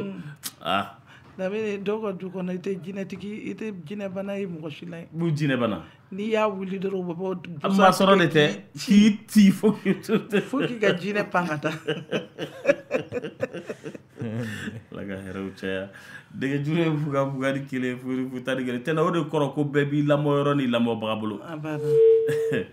Dɛgɛjuru ye fuga ni kelen furu tan ni kelen yɛrɛ tilenna. Allo? Allo? Allô? Oui, comment b'i-bolo? Cɛ de ko bi ko mɔgɔw wolobaw tɛ sɔn u denw ka min kɛ u b'u mɔdenw de to u k'o kɛ. En fait, e tɛnɛ tɛ sɔn i den ka min kɛ i b'i den de to u k'o kɛ. I b'a dɔn o ye min y'a lamɛn. O to yen ka n'o ɲɛfɔ yɛrɛ. O tɛ ɲɛfɔ yɛrɛ. O ye fɛnɛ de. N den ye fɛnɛ de. Mɔden ye fɛnɛ de. Den nɔnɔ ye mɔden ye fɛnɛ. Hɛrɛ tilenna. Ok, Oui, ça va. Kuma b'i bolo. Ne bɛna fɛnɛ ɲininka ko est-ce que den ni ba ye dilan Ah? Ni den bɛ si a fana ba ka dilan kan ni kɔrɔbaya. Oui, monsieur den si fana ba ka dilan kan. Kɔrɔ b'a la dɛ den man kan ka si fana a ba ka dilan kan dɛ. A bɛ den dayɔrɔ de falen. Den man kan ka si aw bɛ si dilan min kan den man kan ka si yen nɔ cogoya si la i bɛ dayɔrɔ de ɲini den na hali n'a t'a bɔ kan a bɛ siyɔrɔnin dɔ ɲini a na ka den dege a la depuis den ɲɛnina ma lamini n'i y'o kɛ den bɛ dege u la n'a kasira i bɛ jigin i bɛ sin d'a ma kɔfɛ i bɛ tila ka na i da i cɛ kɛrɛfɛ mais ka den ta k'a da aw camancɛ la a man kan ka kɛ. Ni Ala sɔnna a y'o faamu dɔgɔtɔrɔ k'a bɛ plateau bɛɛ lajɛlen fo ko hépatite B ko yala o bɛ kɛnɛya wa ko o bɛ dɔn cogo di hépatite B bɛ mɔgɔ min na o bana bɛ dɔn cogo di a signe bɛ dɔn cogo di a tigi la. Hépatite B tɛ kɛnɛya. A tɛ kɛnɛya. Awɔ. Nka n'i mana a furakɛ banakisɛ in bɛ taa dogo yɔrɔ dɔ la a tɛ bɔ. A bɛ n'a fɔ sida banakisɛ bɛ cogoya min na a tɛ fɛn tiɲɛ i fari ye nka n'i ye fura jɔ dɔrɔn a bɛ segin kan maintenant a taamasiyɛn ye mun ye d'abord mɔgɔ fanba taamasiyɛn t'a la n'i ma sɛgɛsɛgɛli kɛ foyi t'a jira k'a fɔ hépatite B b'i la bon parce que a banakisɛ mun don i bɛ taa sɔrɔ maa 100 mɔgɔ 80 a bɛ se ka don olu na k'a sɔrɔ u m'a dɔn k'a fɔ bana donn'u la u fari bɛ mɛn a bɛ k'a kɛlɛ n'u fari sera la a bɛ to yen fo san caman a bɛ se ka na bana wuli a tigi la yɛrɛ fo a san 60 aw b'a mɛn ko biɲɛ bana tun b'a tigi la a ma daminɛ o don donc a taamasiyɛn ye mun ye i bɛ taa sɔrɔ a tigi disi kɔrɔla kini yanfan o b'a dimi wa sumaya bɛ farigan minnu bila mɔgɔ la a b'o de bila a b'i fari kaliya ka kolotugudaw dimi k'i fari wɔsi a b'i kunkolo dimi a tigi ɲɛ bɛ kɛ nɛrɛ ye wa i bɛ taa sɔrɔ a ka banakotaga ninnu bɛ kɛ finman ye sugunɛ fana bɛrɛ tigɛ o fana couleur b'o cogo la a kuma dɔ la a bɛ se ka kɛ nɛrɛmuguman ye a tigi fari kuturu yɛrɛ bɛɛ bɛ se ka kɛ nɛrɛmuguman ye maintenant fari fana bɛ se k'a tigi lama siyɛn o de y'a taamasiyɛnw ye maintenant kunbɛ cogo nafa b'o de la anw bolo parce que n'i bɛ vaccin kɛ hépatite B vaccin yɛrɛ da man ca laban mun ne y'a kɛ la min 900 alors 800 alors que fɔlɔ fɛ 1600 de don wa wagati bɛɛ tɛ nka i tɛ se ka vaccin kɛ f'i ka taa sɛgɛsɛgɛli kɛ a ka ye k'a fɔ a t'i la parce que ale vaccin bɛ dilan ni banakisɛ de ye n'a b'i la dɔrɔn vaccin man ka k'i la fo a ka ɲɛɲini furakɛli ta fanfɛ la maintenant n'a ma y'i la dɔrɔn i teliya i ka vaccin kɛ o wagati bɛɛ la n'i ye vaccin kɛ segin bɛ k'a ka kalo 1 o kɔfɛ après kalo 6 o kɔfɛ san 1 donc o kɔfɛ san 5 donc ko gɛlɛn tɛ mais an ye mun kɔlɔsi ni bana mana mɔgɔw minɛ de u bɛ girin ka na vaccin kɛ na vaccin ti mago ɲɛ o vaccin kɔrɔ de ye ni banakisɛ t'i la bana kunbɛla dɔ bɛ k'i la pour que ka banakisɛ bali ka don hali an y'o ye tétanos la mɔgɔw bɛ tétanos vaccin yɛrɛ don yɔrɔ dɔw la fu de don musokɔnɔmaw ta ni denmisɛnninw mais mɔgɔw t'a k'u la ni muru mana maa mun tigɛ jaba tigɛtɔ la i bɛ boli ka taa dɔgɔtɔrɔ tétanos hali ni k'a ma miliyɔn dɔ wagati la sa a tigi b'a fɔ a kɛnna alors k'o t'a kɛ wagati o ni banakisɛ b'i la vaccin tɛna i kisi voilà sérum de b'o la a ka gɛlɛn ayiwa ala ka bɛɛ lajɛlen kisi dɔgɔtɔrɔ a ko ale bɛ fɛ ka min faamu ko yala ko sugunɛbara falen ko mɔgɔ kan ka furubato kɛ o wagati k'a tɛ fɛn tiɲɛ wa a bɛ fɛn tiɲɛ parce que fɛn kɔni furubato fana de mɔgɔ bɛ labɛn de kɛ a kama furubato n'i bɛ k'a kɛ bara in tɛ lamaga o la n ko bara in bɛ participer sugunɛbara bɛ participer a yɛrɛ bɛ se k'i ka furubato yɛrɛ nagasi ka sababu kɛ a falen don a bɛ k'i signaleli mun kɛ mɔgɔ tɛ se ka sugunɛ ani furubato kɛ ɲɔgɔn fɛ o donc o la i hakili bɛ se ka bɔ furubato yɛrɛ ma i hakili bɛ taa a tɔgɔ ye di sugunɛbara falen in dimi de la donc o t'a kɛ wagati ye vraiment nɛgɛjuru ye 21 fonifu 11 yɛrɛ tilenna Alhamdu. n ce kuma b'i bolo Ne fɛ ka docteur ɲininka a tulo b'i la ne ka jour nana mars la le 5 bon février allô oui février la nana le 4 bon ne bɛ fɛ an ka jour de dɔn a danger dɔn e bɛ fɛ ka kɔnɔ de ta wala i tɛ fɛ ka kɔnɔ de ta ne fɛ ka kɔnɔ de ta e bɛ fɛ ka kɔnɔ de ta awɔ donc février la nana le 5 awɔ mars la nana le 4 ayi mars la nana le 5 février le 4 ye awɔ bon o la i ka teli ka gɛrɛsɛgɛ la date le 13 14 15 ayiwa parce que dɔgɔtɔrɔ nin tigi o ko ɲininkali 4 de b'a bolo ko yala est-ce que c'est bon de se laver avec l'eau de javel chaque jour question 2 a ko ale ye musomanin de ye min tɛ cɛko dɔn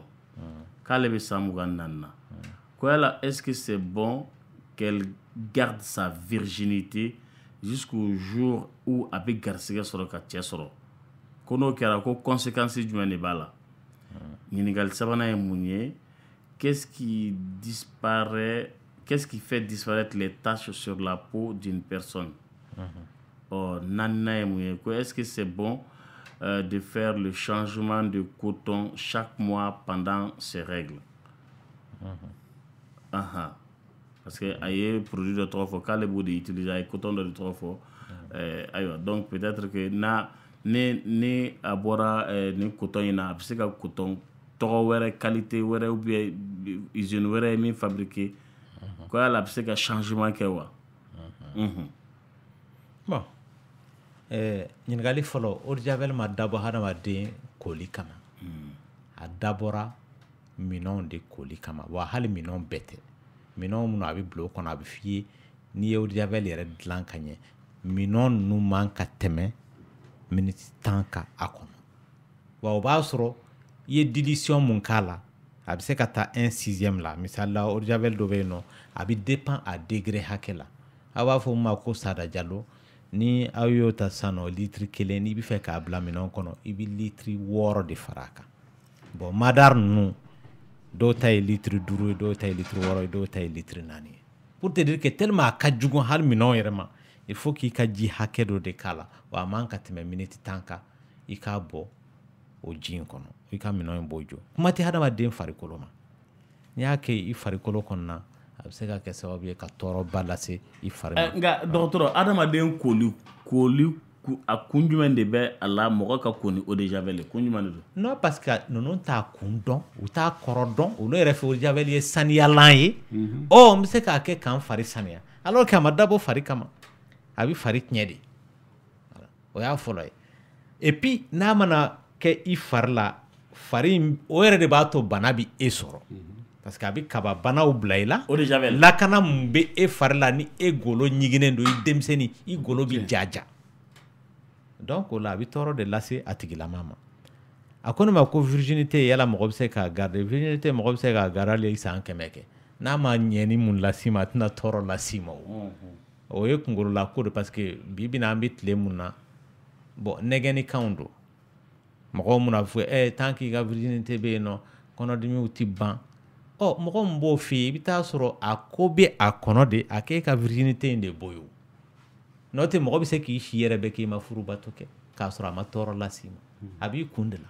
a tɛ maa mun kun na a tɛ tɔɔrɔ foyi lase a tigilama ma wa banaw fɛn fɛn bɛ yen nɔ bi bi na ni infection kunda n'o ye cɛnimusoya banaw ye minnu bɛ sɔrɔ o sira fɛ nka bɛ sɔrɔ virginité bɔlen de o n'o tɛ n'i ma furubato kɛ cɛnimusoya bana ninnu t'i sɔrɔ o a ka ca ala fɛ bon ɲininkali sabanan ko mun de bɛ tasiw bɔ a tigi golo la bon tasi bɔla ninnu o bɛ dépend tasi yɛrɛ ye mun tasi fasugu ye yalama a tigi delila ka bin moto de la n'o ye nɔtɔ a fari la wa walama i bɛ taa sɔrɔ a tigilama kaba de falelen don a la wa il faut que a ka dɔn tasi fasugu mun don n'a taara dɔgɔtɔrɔso la mɔgɔw bɛ minnu ka baara ye tasi ko ta fanfɛla ye n'o ye dermatologue ye bon ɲininkali 4nan ko yala ka coton change o k'o ka ɲi mɔgɔ yɛrɛ de n'i mana fɛn utiliser i y'a ye k'a fɔ a ka ɲi ma kan'a falen fɛn wɛrɛ la parce que corps étranger si man ɲi hadamaden fari ma mais n'i ma ɲi i ye dɔ utiliser komi a ti ɲɛ a utiliseli kɔ n'o ma tɔɔrɔ las'i ma kan'a falen dɔ wɛrɛ la parce que plus i b'a falen plus i bɛna problème créer fari la i bɛ taa sɔrɔ a delila dɔ la après i y'a bɔ la k'a deli dɔ wɛrɛ la wagati dɔ bɛna se fari yɛrɛ bɛ surmener o fɛn fasugu ninnu ma d'autant plus que hali kelen dɔrɔn utiliseli yɛrɛ tɔɔrɔ dɔ fari ma voilà dɔgɔtɔrɔ ko un séreux positif peut se marier avec une séreux positive wa o ye kelen ye ko la gravité de ce mariage ou un séreux positif avec un non séreux positif bon ale filɛ ka mun fɔ ko yala sida bɛ maa mun na o bɛ se ka furu sida tɔ ma wa n'a furula sida tɔ ma o bɛ se k'a ka sida juguya kɛ n'o y'a sɔrɔ sida banakisɛ fasugu kelen tɛ o parce que sida banakisɛw ka jugu ɲɔgɔn ye fasugu fɔlɔ o de ka ko ka nɔgɔ ka tɛmɛ fasugu filanan kan nka fɔlɔ in fana de ka teli ka yɛlɛma mɔgɔ fɛ ka tɛmɛ filanan kan bon maa mun ni a fila bɛɛ taara ɲɔgɔn sɔrɔ e yɔrɔ la parce que e taara furu maa ma mun filanan in b'a la e ta ye fɔlɔ ye walama e ta ye filanan ye ale ta ye fɔlɔ ye n ko ye banakisɛ fasugu fila de ye ka ɲɔgɔn sɔrɔ e yɔrɔ la donc o fana ka jugu e fari ma aw fila fari ma ka tɛmɛ bana kelen dɔrɔn kan fura tataw fana bɛ se ka caya donc a kɛlɛli bɛ gɛlɛya dɔɔnin ka tɛmɛ banakisɛ kelen dɔrɔn kan donc o de y'a to hali ni mɔgɔw minnu ye maaw ye minnu furulen don ni bana in bolo u kan k'u yɛrɛ lakana u ni ɲɔgɔn cɛ u kan k'u yɛrɛ lakana denko ta fanfɛlaw fana la pour que u kana se ka taa den sɔrɔ banakisɛ fana bɛ ɲɔgɔn na. nɛgɛjuru ye 21 fonifu 11 émission Voix du Cœur do k'an bɛ Mariam fo Kayi Madame Diallo k'an ka foli b'a ye. n'Ala sɔnna yɛrɛ tilenna. oui kuma b'i bolo. a ka émission yɛrɛ de ka di n ye. wala a bɛ kuma min o ka ɲi kojugu. a bɛ mɔgɔ hakili bɔ ɲɔgɔn na yɛrɛ ye. Ala k'aw bolo mɛn a ka baara la. amina. ayiwa i ni ce weleli la dɔgɔtɔrɔ qu'après une fausse couche il est rapide de tomber enceinte. oui ko yala ni mɔgɔ kɔnɔbara mana tiɲɛ a yɛrɛ ma est-ce que i ka teli ka kɔnɔ ta o i bɛ se ka kɔnɔ ta o tile dama dɔ la o a tiɲɛnen kɔfɛ tile 15 bɔɲɔgɔnko kɔnɔ. o yɛrɛ de ye filiba ye maaw ɲɛkɔrɔ parce que maa caman bɛ yen u b'a fɔ ni ma laada ye n tɛna kɔnɔ ta n'o tɛ ɲɔgɔn ɲɛ sira la o. voilà. Selengo ko misiri bɛ fɔ cogo di bamanankan na. Tembirida. Tembirida.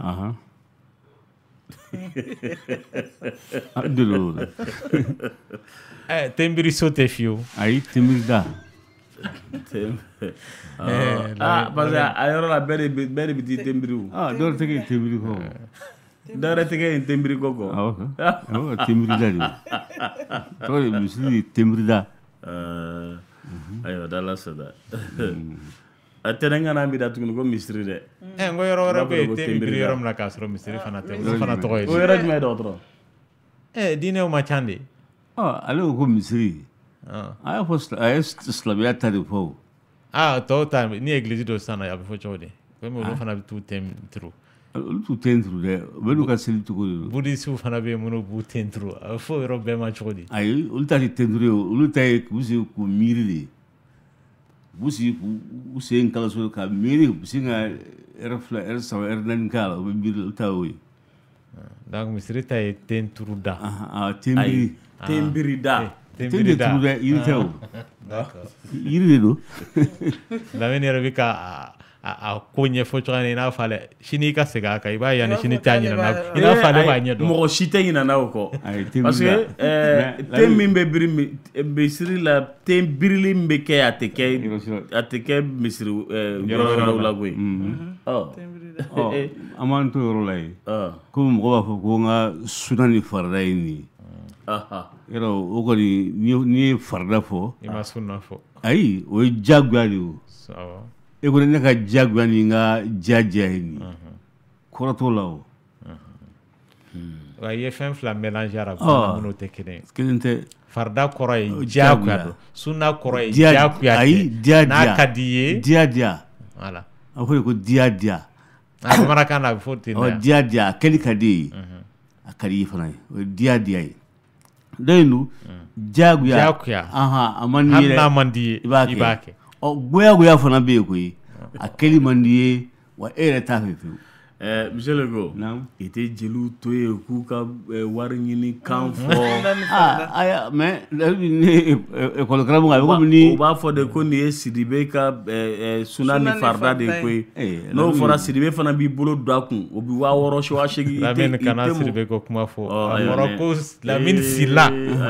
ka sunan n'a ka farida an bɔra o de la sisan. ayiwa n'Ala sɔnna. ne ye makun dɛ. monsieur Lego mɔgɔw to k'u ka wari ɲini. ayiwa u k'a ɲini. u ka diyagoya de don koyi. tɛnɛ yɛrɛ b'a dɔn. awɔ muso yɛrɛ tɛ content n'i ma u fɔ. f'i k'a fɔ de ko sudan ni farida sɔgɔsɔgɔ bɔnbɔn a passeport da. jeliw bɛ nin bɛɛ de fɔ. passeport da. ayiwa basi. est-ce que u bɛ passeport da fɔ est-ce que u b'o kɔrɔ dɔn. passeport da in laban ye a ka kunna dɛ. e ka passeport da daminɛ ka di sukɔrɔba de b'a la. a laban. n'a sera yɔrɔ dɔ la a ka kunna i ko barikante. ne bɛ mɔgɔw dɔn n'a sukɔrɔma yɔrɔ in banna dɔrɔn i bɛ sin ka yɔrɔ o y'a la fililen de. Lamini ne b'olu cɛ la. Lamini yɛrɛ b'o la. ayi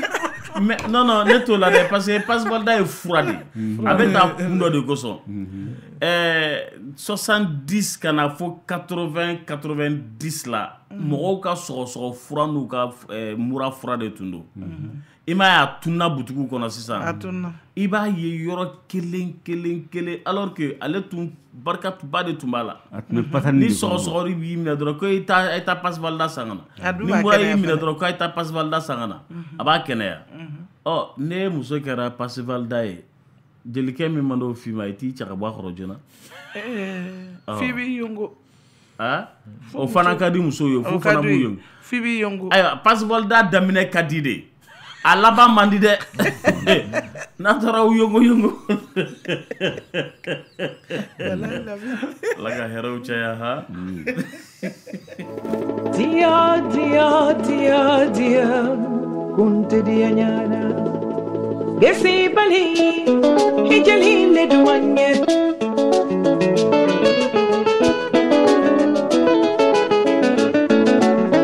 nani bali aja hijali le duanye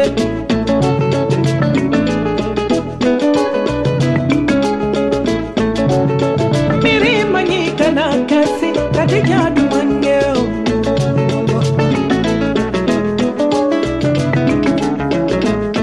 Delegate bambolo, delegate banyomate banna, hajakana. Usolante bamboro, usolan kasadumate banna, hajabano. Bongalirite bamboro, bongalire kasadumate banna, jidakono. Sambarate bamboro, talongere mate banna, hajabano. Dupurte bambolo, dupur compilete banna, hajakana.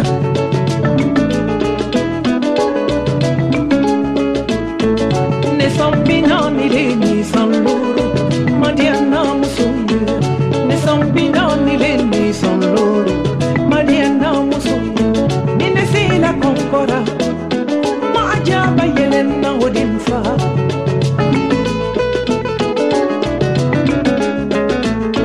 Usulante babara, usulante sadumate banna, ajabara. Bongolire te baboro, bongolire kasadumate banna, jidako. Samate babolo,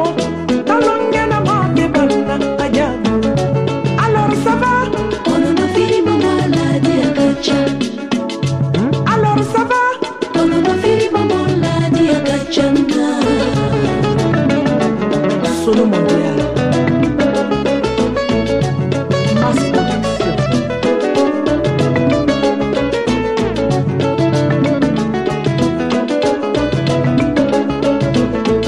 Sabia de babolo, la sabia de nyoma de banna ajabo. Tapi de babolo, seli tapi nyoma de banna ajabo.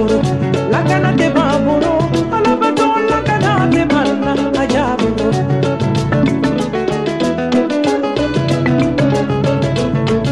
Ne sambina ni le ni samboro, mandiana musundo. Ne sambina ni le ni samboro, mandiana musundo.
kele funi fu tan kele retlena.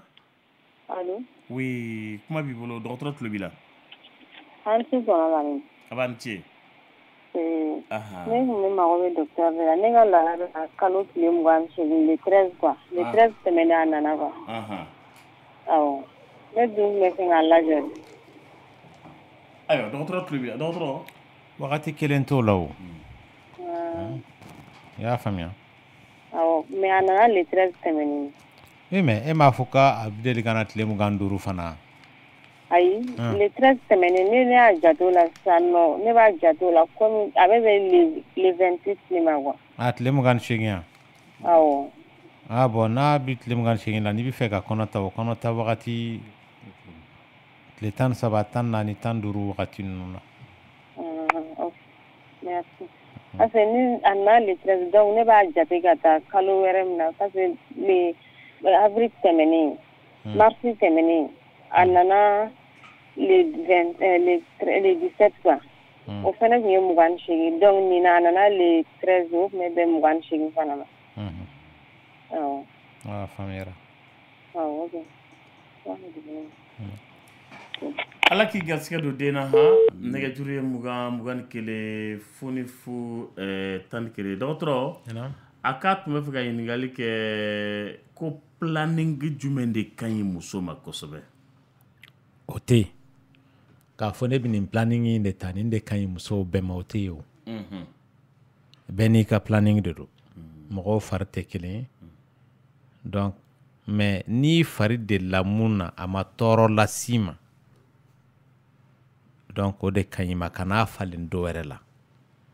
mais pour que i k'a dɔn nin de ka ɲi ma wala nin ma ɲi ma i bɛ taa dɔgɔtɔrɔ de b'i lajɛ ka ɲininkaliw k'i la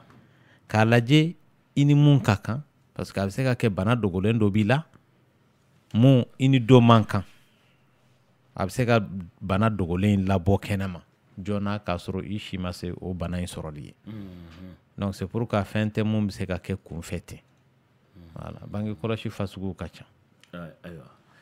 a bɛ faamu donc mɔgɔ si kana bange kɔlɔsi ta i kunfɛ ten f'i ka taa i ka taa ɲɛɲini. Awɔ hali ne taara dɔgɔtɔrɔso la hakilila mun b'e la o de ye k'a fɔ n bɛna taa alimɛtinin kɛ dɔgɔtɔrɔ ti dan alimɛtinin dɔrɔn kɛli la e la o a b'a f'i ye bon o tuma na bange kɔlɔsi mun de kama i bɛ fɛ ka alimɛtinin kɛ parce que i bɛ taa sɔrɔ a tigi y'a kɔmi a terimuso de y'a kɛ a ka ɲi ale fari ma ale fana bɛ fɛ ka n'a kɛ donc a b'i ladɔnniya bange kɔlɔsi tɔw fana la ka jateminɛ kɛ karisa e yɛrɛ bɛ fɛ ka bange kɔlɔsi yɛrɛ kɛ kun jumɛn na i bɛ ɲininka o la maa dɔw bɛ yen nɔ i b'u ɲininka sisan Lamini o yɛrɛ b'a fɔ ayiwa ne yɛrɛ n terimuso de y'a kɛ n fana b'a fɛ k'a kɛ u b'a fɔ parce que dɔw yɛrɛ t'a dɔn bange kɔlɔsi yɛrɛ ye mun ye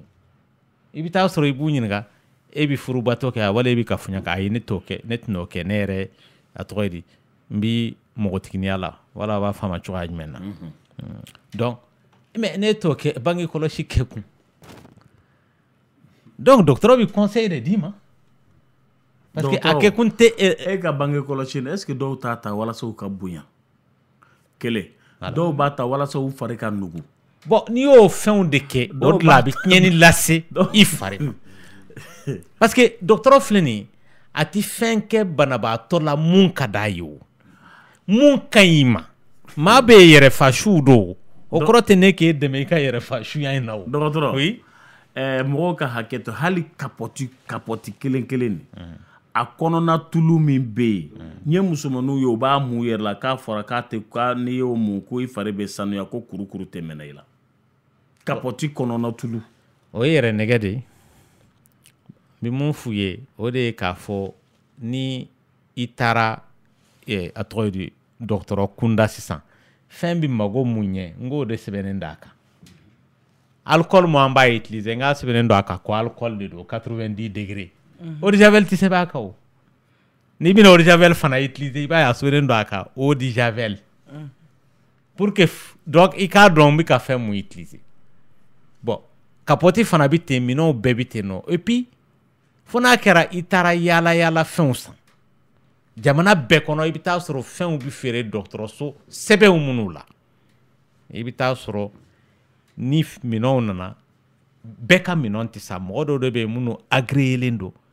jamana b'u ka fɛnw contrôler jamana dɔrɔn tɛ dɛ diɲɛ kɛnɛya tɔnba an'an ka jamana kɛnɛya tɔnba k'a fɛnw contrôler k'a fɔ ni karisa de ka minɛnw ka ɲi wa minɛnw bɛ yen nɔ minnu ti bila fɛn wɛrɛ la frigo kɔ ka n'a bɔ jamana fo ka n'a se yan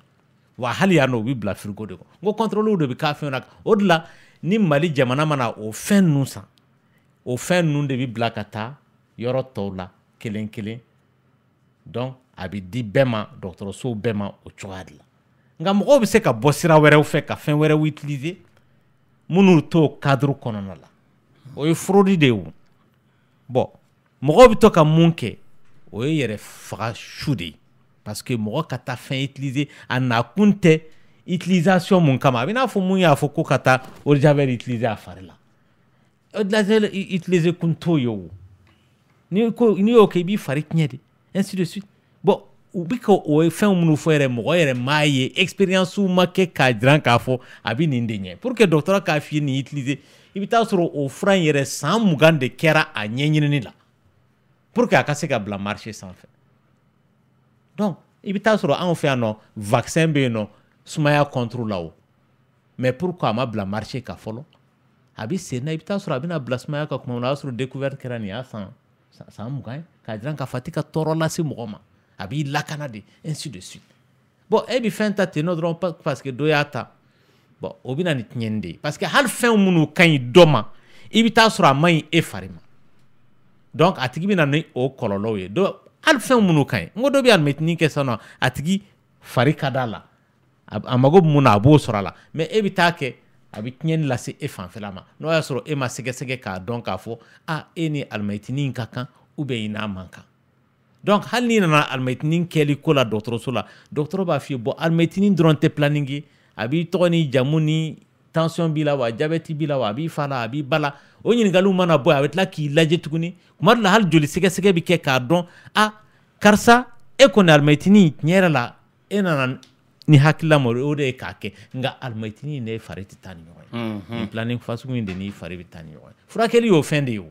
ainsi de suite dɔgɔtɔrɔ a ko conclusion absence de grossesse séjour dystrophie ovarienne bilatérale échographie utérine normale à revoir dans 2 semaines mais depuis le 28 janvier qu'elle n'a pas vu ses règles. Les 5 commencent a faamuyara o bi bɛna an bɛ tile mun na m'an ka laada in sikalen dɔn kɔnɔma dɔn a ma se ko wɛrɛ ye o taa test san pharmacie la a kɛcogo bɛ ɲɛ f'i ye i ka ɲɛgɛn kɔnɔ i b'a dɔn i kɔnɔma don wala i kɔnɔma tɛ a banna parce que ale taara echo kɛ a sikalen don yala laada tigɛlen sababu bɔlen don kɔnɔmaya de la wa teri kɔnɔmaya tɛ echo kɛra echo ma kɔnɔmaya ye halisa ale dun ka laada mana echo ti kɔnɔmaya ye joona o donc testiw de bɛ yen nɔ minnu bɛ kɔnɔmaya ye ka kɔn echo ɲɛ n'a ye testi kɛ n'o ma kɔnɔmaya jira a la o la a bɛ taa dɔgɔtɔrɔso la sɛgɛsɛgɛli bɛ kɛ k'a lajɛ kun jumɛn na laada in tɛ ka na parce que hali échographie yɛrɛ jaabi la a sɛbɛnnen dɔ yɔrɔ de la ko fan da yɔrɔ ka bon o bɛ se ka kɛ sababu ye laada tɛna mais pourquoi fan da yɔrɔ in ka bon il faut k'o fana ka ɲɛɲini voilà. dɔgɔtɔrɔ ko perte blanche bɛ ban pepepepepe wa perte blanche dɔ bɛ yen nɔ bana tɛ hali o yɔrɔnin fana tɔɔrɔ b'anw ka kosɛbɛ Lamini mɔgɔ caman bɛ taa dɔgɔtɔrɔso la dɔgɔtɔrɔ perte blanche bɛ n na n bɛ k'a furakɛ k'a ban a dɛsɛn bɛ k'a ban k'a sɔrɔ perte blanche t'a tigi la denmisɛnniya de b'a la a ma ɲɛf'a ye k'a fɔ mun bɛ ka bɔ bana tɛ lɛminɛnpo ɲuman don perte blanche bɛ ka bɔ e la lɛminɛnpo kolon bɛ yen lɛminɛnpo ɲuman bɛ yen voilà parce que kasa t'a la a t'i ŋɛɲɛ lɛminɛnpo yɛrɛ ye hadamaden farikolo saniyalan de ye an delila k'a kuma fɔ ni mɔgɔ ka laada banna lɛminɛnpo bɛ kɛ ka i bɛ hakɛ to maaya saniya donc wagati dɔ bɛ se lɛminɛnpo yɛrɛ bɛ tigɛ i b'a ye nunlama de bɛ na o ye muso ka den sɔrɔ wagatiw ye mais a t'i ŋɛɲɛ i bɛ taa sɔrɔ kasa t'a nɔfɛ dimi t'a la ale ni mɔgɔ mun ta b'a ŋɛɲɛ dimi b'a la o danfara de b'u cɛ donc o y'a banalama ye et puis hali o banalama ye i bɛ taa sɔrɔ kuma dɔ la banakisɛw minnu b'i fari la ka kɔrɔ dɛ olu de bilala condition de la o de k'u k'i dɛmɛ i fari k'a ka baara kɛ donc o bɛ ka tɔɔrɔ dɔ las'i ma n'o ye ŋɛɲɛ n'a ɲɔgɔnnaw ye voilà. Yɛrɛ tilenna. Allô? Oui, comment b'i bolo? Ah, bonsoir, ça va? Ça va bien, merci. Ok, c'est pour vous confirmer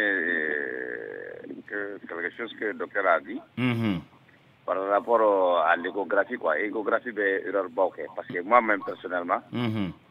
écho de la gafonne de Mako, sur le sexe féminin, papier au bébé molo.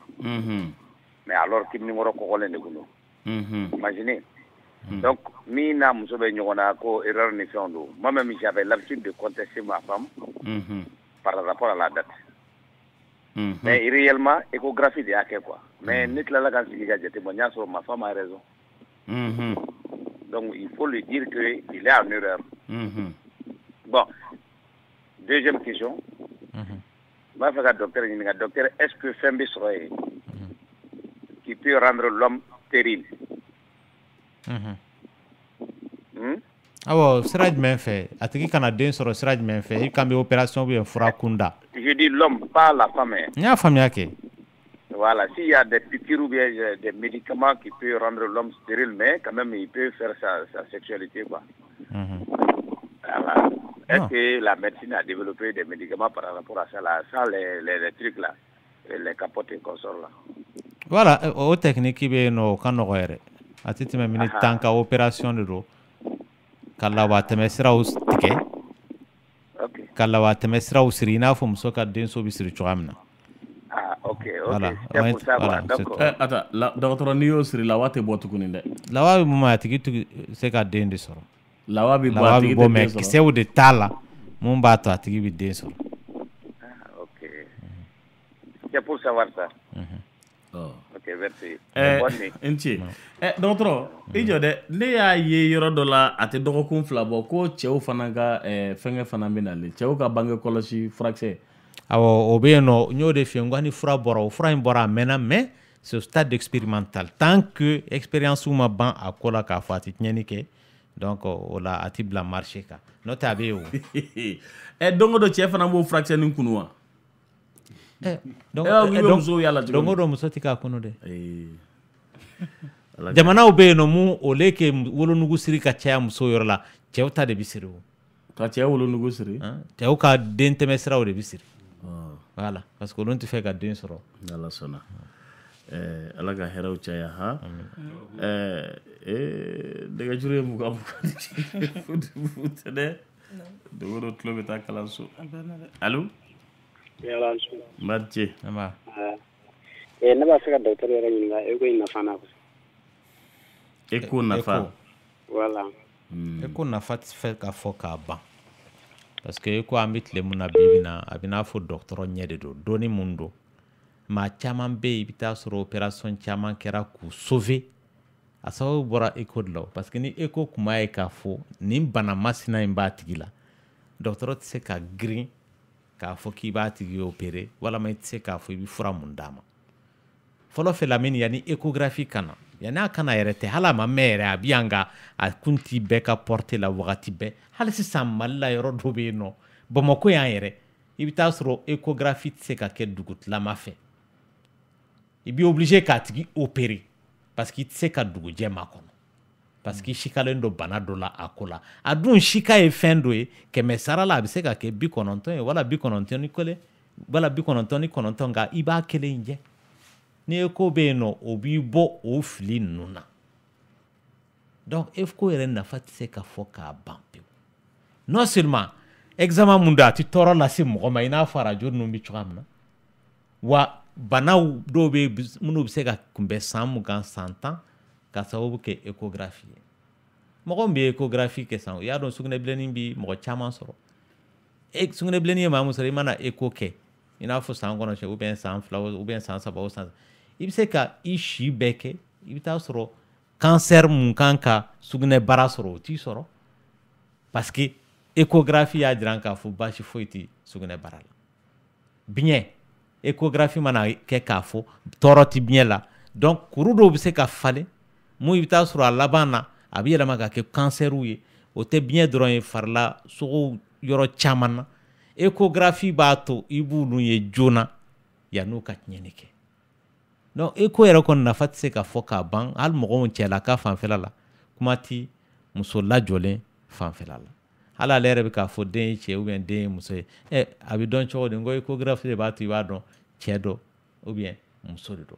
mais appareil minnu filɛ nin ye hadamaden de b'a la baara ni tɔɔrɔ mana e sɔrɔ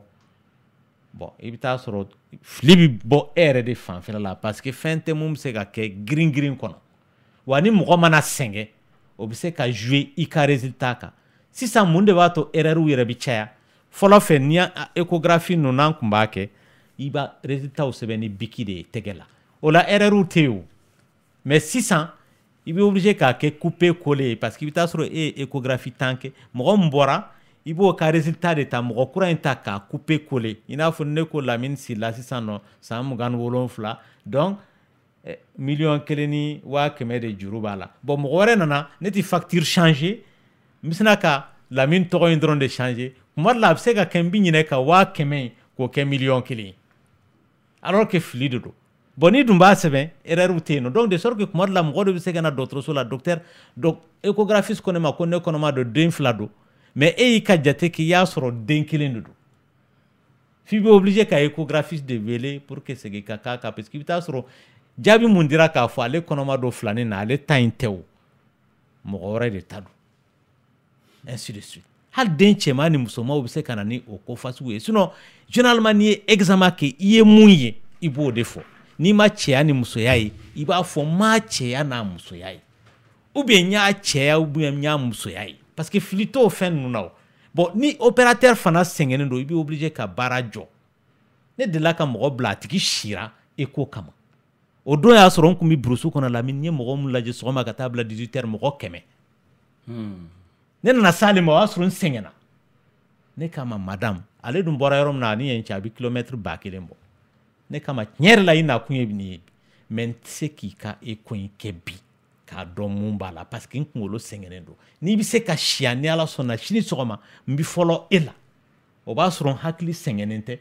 o la n bɛ sɔrɔ k'i ka jaabi di et pourtant dugu jɛlen n y'a lajɛ n kun ye mun ye ale ni n kun hakilila bɛ mun na kunun fɛn kelenw yɛrɛ tɛ yɛrɛ parce que ni mɔgɔ sɛgɛnna dɔrɔn i hakili tɛ baara kɛ bilen ainsi de suite donc o bɛɛ de b'a to erreur bɛ kɛ fɛnw na mais dɔgɔtɔrɔ n kɔnɔ o echo kɛyɔrɔ la o c'est tellement que echo kɛyɔrɔ ka ca sisan caman yɛrɛ tɛ kɛ dɔgɔtɔrɔso kɔnɔna la caman na clinique de b'a kɛ la o clinique bɛ k'a kɛ olu fana bɛ se ka erreur kɛ nin cogo in na i n'a fɔ e bɛ k'a fɔ cogo min na ta ça c'est trop dangereux dɛ diɲɛ baara o baara o don na ntɛnɛn tɛmɛlen fɛ muso ye bataki ci ka na k'ale den cɛya ma se ka dɔn echo fɛ ko ayi non ko u ko k'ale den k'a ye cɛmanin de ka sɔrɔ musomanin de don donc o kɔrɔ ko min ye ale ka echo k'a tun sɛgɛnnen don ou bien même a ka copier coller ma se ka kɛ ka ɲa ou bien même i y'a ye u bɛ echo kɛ la téléphone gulonnen b'u tulo la u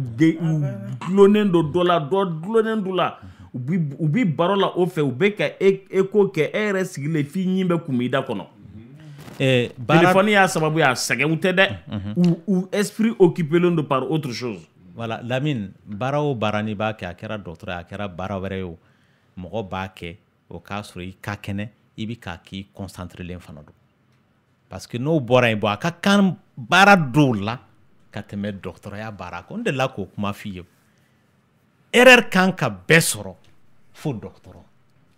en tout cas i ye hadamaden de ye maa o maa n'i bɛ ji min erreur bɛ se k'i sɔrɔ mais i bɛ ko bɛɛ de kɛ pour que a ka n'i sɔrɔ parce que a bɛ n'a fɔ mɔgɔ mun ye chauffeur ye a bɛ ka mobili boli i sunɔgɔra k'i to mobili boli la mobili ye sira bila ayo kɔnɔ o ka teli o ye ŋɔɲaŋɔnna de tout de suite donc c'est pourquoi ni chauffeur kɛ filɛ nin ye a bɛ ka mobili boli chauffeur kɛ delila k'a fɔ ne ma o y'a sɔrɔ an ni dugu cɛ yɛrɛ man jan koyi a tɛ tɛmɛ kilomètre 30 bɔ ɲɔgɔn la a ko ne ma ko vraiment sunɔgɔ b'ale ɲɛna n ko i da i ka sunɔgɔ an y'an da kungo kɔnɔ ka sunɔgɔ dugu jɛra an donna dugu kɔnɔ parce que e bɛ jɔ o kilomètre 30 mun na a bɛ sunɔgɔ sira fɛ mobili bɛ bin n'aw ye donc c'est la même chose dɔgɔtɔrɔya baara fana bɛ ten nɔ de mais anw ka yɔrɔ la yan nɔ dɔgɔtɔrɔw man ca surtout public la i bɛ taa sɔrɔ sisan nɔ i bɛ tile baara la dɔgɔtɔrɔso la 8h Lamine mɔgɔ tɛ yen nɔ k'e remplacer fo sini 16h b'e sɔrɔ yen nɔ baara la i bɛ ka opération kɛ donc jamana yɛrɛ kɛcogo de b'a to erreur bɛ caya parce que mɔgɔw ɲɛ bɛ mun na dɔrɔn a man ka erreur o tuma hadamaden tɛ wa a fari mago ti lafiya la wa e shira ka jigini kɛ kabini sɔgɔma fo sini sɔgɔma i ye mɔgɔ 30 lajigi mais wagati dɔ la kunkolo bɛ segin hali n'i bɛ t'i sigi de k'i kunkolo da tabali sanfɛ ka sunɔgɔ dɔɔni pendant que dɔ b'i kulo la e n'o kɛ o i b'i yɛrɛ fa a jari a ma ja i fari bɛ segin donc o ye mun ye o de y'a to doctorat ye mun ye doctorat dɔrɔn baara bɛ il faut que mɔgɔw de ka kɛ ka caya a baara kɔnɔna la pour que dɔ ka se ka lafiya bɔda dɔ sɔrɔ a ko la minɛnw fana ka kɛ parce que minɛnw fana bɛ yen nɔ u ka sensibilité tɛ kelen appareil d'échographie dɔw bɛ yen nɔ u ni fasugu wɛrɛw bɛ yen nɔ u sensibilitéw tɛ kelen appareil dɔw bɛ yen nɔ i bɛ taa sɔrɔ a tubabuw kama a labɛn n'i nana il faut k'i ka réglage dɔw k'a la pour que a ka bɛn fara parce que farafin fana ni tubabu tɛ kelen jamana si ni jamana si mɔgɔw tɛ kelen donc a ko ka ca yɛrɛ mais conseil mun ne bɛ se k'o do o fanfɛla la o de ye k'a fɔ doctoraya baara ye mun ye a ti ɲɛ concentration kɔ i bɛ taa sɔrɔ Lamine papier la baara ninnu mɔgɔ caman bɛ yen u bɛ fili mais hali olu yɛrɛ man ka fili mais mɔgɔw t'olu jalaki n'u filila e ka wolosɛbɛn min dilan sisan mɔgɔ min b'a dilan n'o filila donc a tigi bɛ sina k'a kɛ sinankunya tulonkɛ ye e fɛ ten nɔ o bɛ passer a bɛ bɛn ni dɔgɔtɔrɔ filila ka taa nugu ole k'a ka a tɔgɔ ye wolonugu tigɛ a taara nugu tigɛ mais est-ce que o bɛ se k'o sinankunya tulonkɛ kɛ fɛ ko o ka passer o bɛ ɲɛnabɔ cogo di k'o man tugu donc de sorte que o tɛ dɔgɔtɔrɔya dɔrɔn baara bɛɛ n'i b'a kɛ ni concentration de hakili sigi ni wagati min na i hakili sigilen tɛ i b'a to yen parce que ani fɛn wɛrɛ ti ɲɛ don la ne kun bɛ opération na a fɔra n ye ko n den farikanen don kojugu tout de suite o fɔra ne ye yɛrɛ remplacer mɔgɔ wɛrɛ continuera ni intervention ye parce que n tɛna se k'a kɛ n concentré len don i hakili taara kaban n hakili taara yɔrɔ donc i tɛ se k'a kɛ donc o bɛ na ni erreur bon kuma ti e kan bɛ an bɛ téléphone clé mun na tout o tɛ dɔgɔtɔrɔ bolo hali banabagatɔ yɛrɛ a tigi ka fini t'a la i bɛ k'a ka jigini kɛ i t'a sɔrɔ téléphone b'a bolo tan nɔ a ti ɲɛ o kɔ je me demande même est-ce que al mɔgɔw bɛ yen n'u bɛ seli yɛrɛ la ni téléphone sɔnna u bɛ tila ka téléphone ta après n'u tilala u bɛ continuer ni seli ye kɛ je me pose la question parce que mɔgɔ min bɛ tin na e bɛ kule la mɔgɔ ye téléphone cɛ e bɛ k'o ta e bɛ se k'a fɔ dɔgɔtɔrɔ ka n'a ta Allahu akbar allo dɔgɔtɔrɔ o tɛ se ka ɲɛ sɔrɔ non